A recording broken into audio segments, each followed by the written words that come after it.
त्या भिंतींच्या पलीकडे ज्यांना तुम्ही पाहू शकत नाही.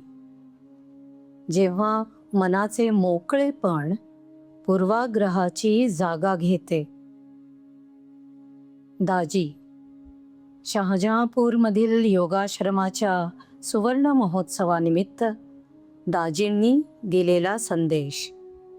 5वी बॅच, 28 फेब्रुवारी ते 2 मार्च 2026. त्या भिंतींच्या पलीकडे ज्यांना तुम्ही पाहू शकत नाही. जेव्हा मनाचे मोकळेपण पूर्वाग्रहाची जागा घेते.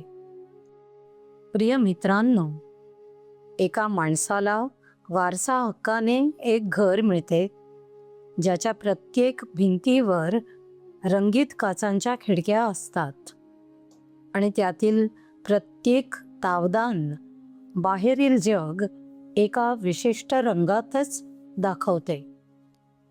निळ्या काचेतून बाग उदास दिसते. लाल काचेतून तीच बाग भयप्रद भासते. पिवळसर तपकिरी काचेतून सर्व काही जुने आणि निस्तेज दिसते. तो माणूस याच खिडक्यांसह इतका काळ राहिलेला असतो की त्या काचा रंगीत आहेत हे त्याच्या खिजगणतीतही नसते. त्याला वाटते की जग खरोखर तसेच आहे जसे त्याला दिसत आहे. एका पावसाळी संध्याकाळी वादळामुळे खिडकीचे एक तावदान तडकते आणि त्या फटीतून त्याला स्पष्टपणे अशा रंगांची झलक दिसते ज्यांची नावेही त्याला ठाऊक नसतात. आपल्यापैकी बहुतेक जण अशाच घरात राहतात. वारसा हक्काने मिळालेली तावदाने आपण बसवलेली नसतात. ती आपले कुटुंब, संस्कृती, समाज आणि स्वतःच्या अनुभवांनी तिथे बसवलेली असतात. खरा धोका त्या रंगांमध्ये नसतो, तर त्या काचा रंगीत आहेत हे वास्तवच आपण विसरलो आहोत यात असतो. आपण आपल्या पूर्वाग्रह दूषित दृष्टीने जगाकडे पाहतो आणि आपल्याला वाटते की आपण स्पष्टपणे पाहत आहोत, सत्य पाहत आहोत. हीच ती स्थिती जी बाबूजींनी अगदी अचूक ओळखली. ते म्हणाले, पूर्वाग्रह हे आध्यात्मिक जीवनातील सर्वात घातक विष आहे. ते विष जे सूज्ञपणा भासते. विष हा शब्द अतिशय सूचक आहे. म्हणजेच विष एखाद्या जिवंत संरचनेत शिरते आणि तिला आतून पोखरून टाकते. विषबाधा झालेल्या शरीरात जोपर्यंत मोठा बिघाड होत नाही तोपर्यंत विष चढल्याचे जाणवतही नाही. नेमकी हीच गोष्ट हा पूर्वाग्रह आपण आत्तापर्यंत उहापोह केलेल्या अन्य कोणत्याही अडथळ्यापेक्षा अधिक घातक आहे हे सिद्ध करते. उद्दिष्टाची जागृतीमध्ये आळस उघड दिसत होता. भक्कम पायाची उभारणीमध्ये संशयाची जाणीव होत होती. आकाशाला गवसणीमध्ये प्रामाणिकपणे जाणण्याची इच्छा असलेल्या कोणालाही गर्व ओळखता येत होता. परंतु पूर्वाग्रह, तो तर विवेकबुद्धीचा मुखवटा धारण करून येतो. तो स्वतःला सत्यनिष्ठा, अनुभूतीतून लाभलेला सुज्ञपणा आणि पारखण्याची प्रगल्भ क्षमता या रूपात सादर करतो. पूर्वाग्रह दूषित मनाला हा विकार नसून सत्यच वाटते. महान अमेरिकन शिक्षणतज्ञ जॉन ड्यूई यांनी संकुचित मनोवृत्तीला अकाली आलेले बौद्धिक वार्धक्य म्हटले आहे. मन त्याची लवचिकता गमावते. ते आता जे खरोखर नवीन आहे ते स्वीकारू शकत नाही, त्याचे विश्लेषण करू शकत नाही किंवा त्याला प्रतिसादही देऊ शकत नाही. प्रत्येक नवीन व्यक्ती, प्रत्येक अपरिचित संकल्पना आणि विद्यमान चौकटीत न बसणारा प्रत्येक अनुभव पूर्वसंचित निष्कर्षांच्या चष्म्यातूनच पाहिला जातो. आपण सत्याला सामोरे जाण्याचे सोडून देतो आणि त्याऐवजी सत्याबद्दलच्या आपल्याच मतांना सत्य मानू लागतो. आपण या दोन्हीची गल्लत करतो. आपण त्यांना एकच समजतो. तो पूर्वाग्रह जो अहंकाराच्या साखळीला दृढ करतो. बाबूजींची ही अंतर्दृष्टी मानसशास्त्राच्या पलीकडे जाऊन एका आधिभौतिक परिणामाचा वेध घेते. त्यांच्या मते पूर्वाग्रह आपल्या अहंकाराच्या साखळीत आणखी एक कडी जोडतो. याचा अर्थ काय ते पाहूया. पूर्वाग्रहाची प्रत्येक कृती मुळात एक घोषवाक्यच असते. माझा दृष्टिकोन हाच उचित दृष्टिकोन आहे. माझा गट हाच श्रेष्ठ गट आहे. माझी पाहण्याची पद्धत हीच पाहण्याची एकमेव पद्धत आहे. जरी ते इतरांबद्दलचे मत भासत असले तरी ते विधान मुळात स्वतःबद्दलचाच अहंकार असते. असे प्रत्येक विधान अहंकाराचे ते आवरण अधिक दृढ करत जाते, जे त्या प्रत्येक थेंबाला त्या महासागरापासून वेगळे ठेवते, ज्यात पुन्हा एकरूप होण्यास तो व्याकुळ असतो. म्हणूनच बाबूजी अशा धक्कादायक निष्कर्षाप्रत येतात. अशा स्थितीत अनंताचा साक्षात्कार अशक्यच बनतो. ती गोष्ट कठीण किंवा अशक्यप्राय राहत नाही, तर ती पूर्णपणे अशक्य होऊन बसते. मर्यादेच्या भिंती बांधून तुम्ही अनंताप्रत जाऊ शकत नाही. वेगळे राहण्याचा अट्टाहास करून तुम्ही पूर्णत्वाशी एकरूप होऊ शकत नाही. ज्या चेतनेने स्वतःभोवती एक सीमारेषा आखली आहे आणि त्या सीमेच्या बाहेरील सर्व काही नगण्य, चुकीचे किंवा परके म्हणून घोषित केले आहे, ती स्वतःला विशालतेच्या अनुभूतीकरिता संरचनात्मक दृष्टीने अपात्र ठरली आहे.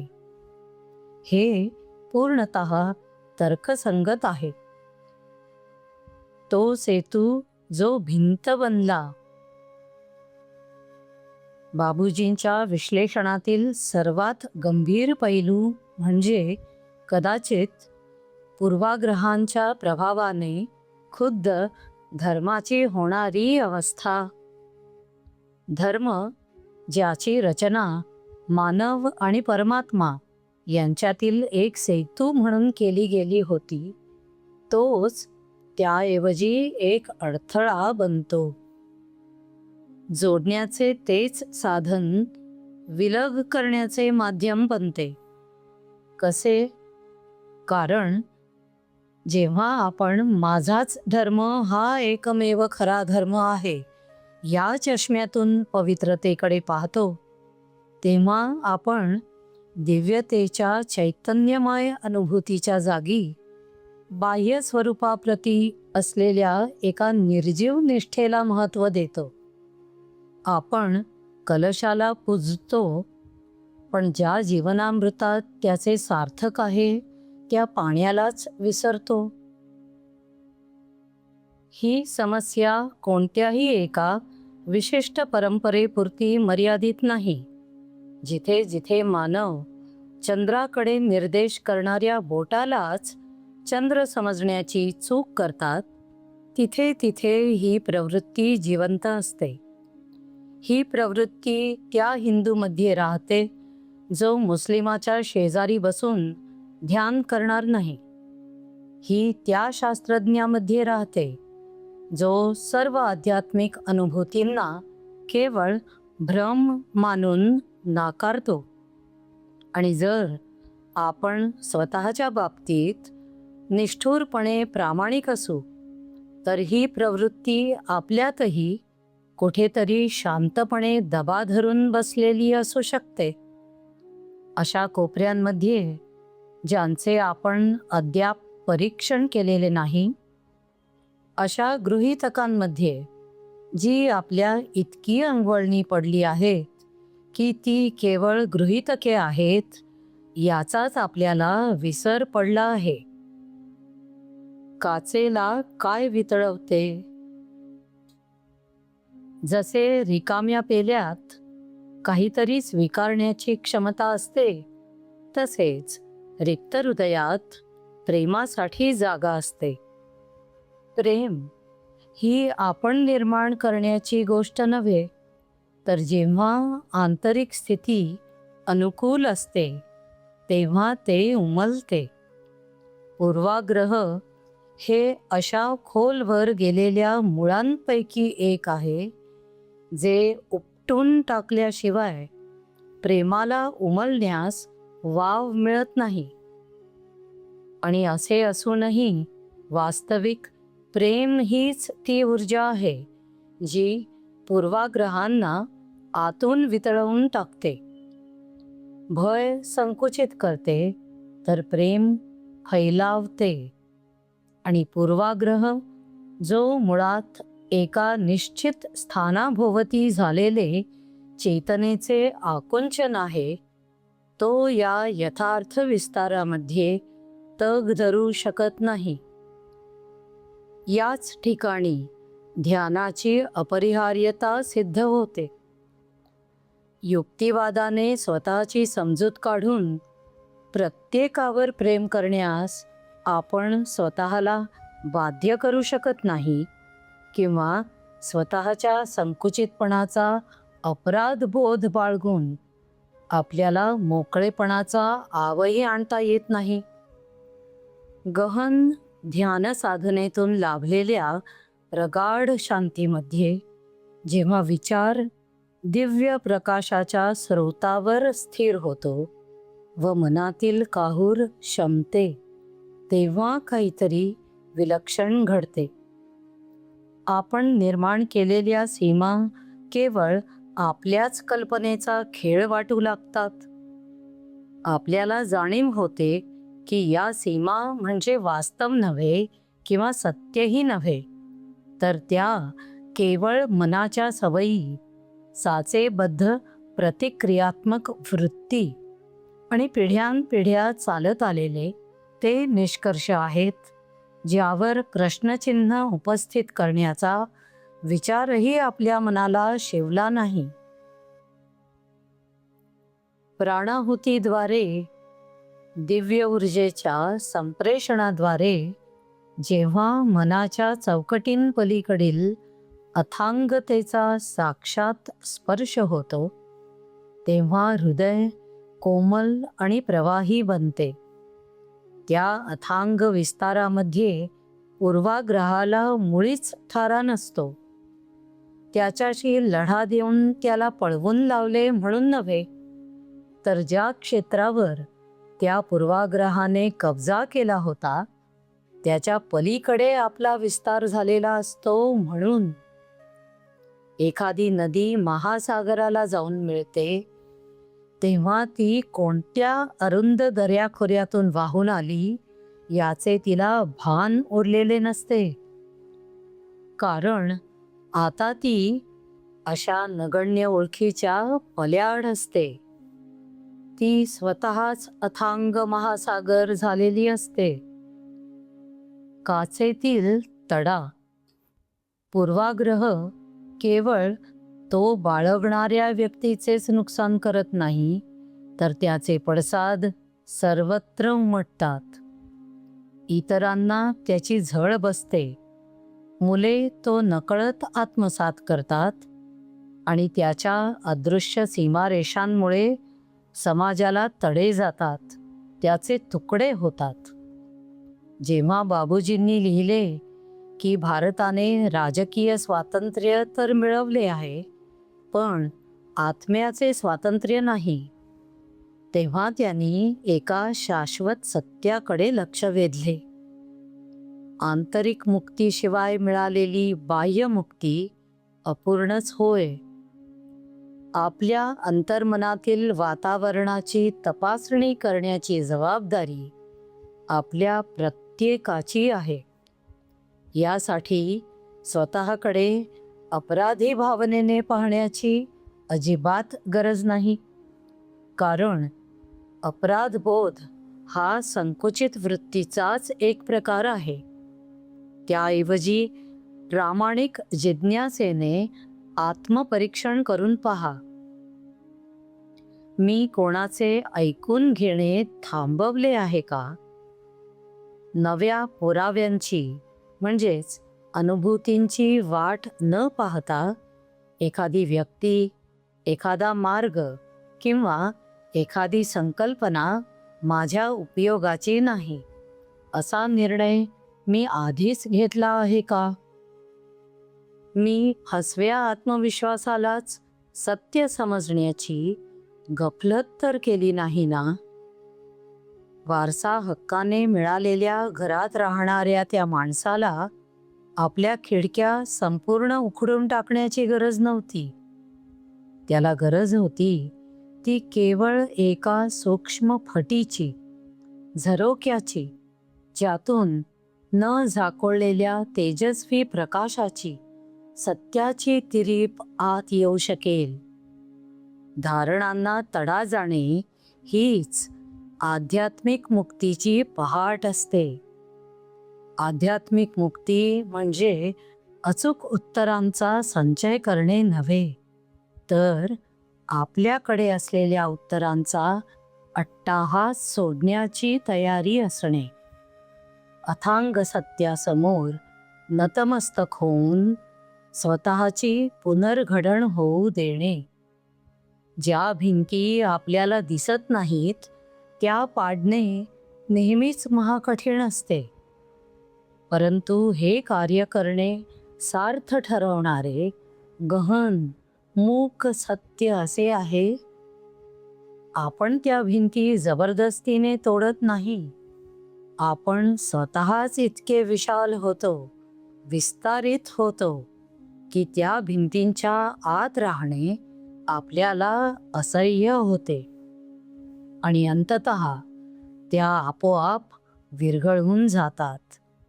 आणि जशा या भिंती विरघळतात तशी त्या मोकळ्या झालेल्या अवकाशात एक नवीन जाणीव आकार घेऊ लागते, जिथे एक दिव्य अस्तित्व पूर्वापार आपली प्रतीक्षा करत असते.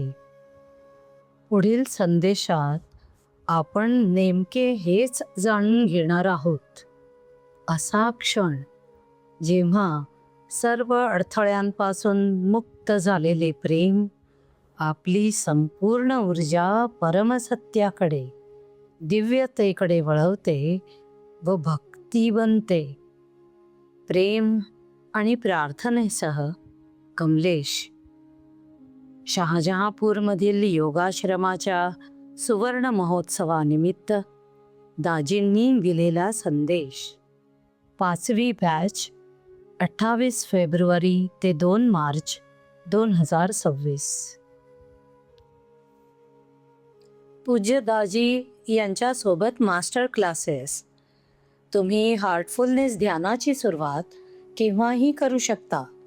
पूज्य दाजी यांच्यासोबत 3 भागांच्या मास्टर क्लास मालिकेत सामील व्हा. यामध्ये हार्टफुलनेस ध्यान पद्धतीचे काय फायदे आहेत, तसेच तुमच्या दैनंदिन दिनचर्येत हार्टफुलनेस शिथिलीकरण ध्यान, शुद्धीकरण आणि प्रार्थनेचा समावेश कसा करावा हे दाजी स्पष्ट करून सांगतात. हे मास्टर क्लासेस विनामूल्य आहेत. यासाठी खाली दिलेल्या स्कॅन कोड तसेच लिंकचा वापर करा. हार्टफुलनेस ध्यान पद्धतीचे सराव. हार्टफुलनेसच्या सरावांची अनुभूती घ्या व शिका. हार्टफुलनेस शिथिलीकरण, ध्यान, शुद्धीकरण व प्रार्थना यासाठी खाली दिलेल्या स्कॅन कोड तसेच लिंकचा वापर करा.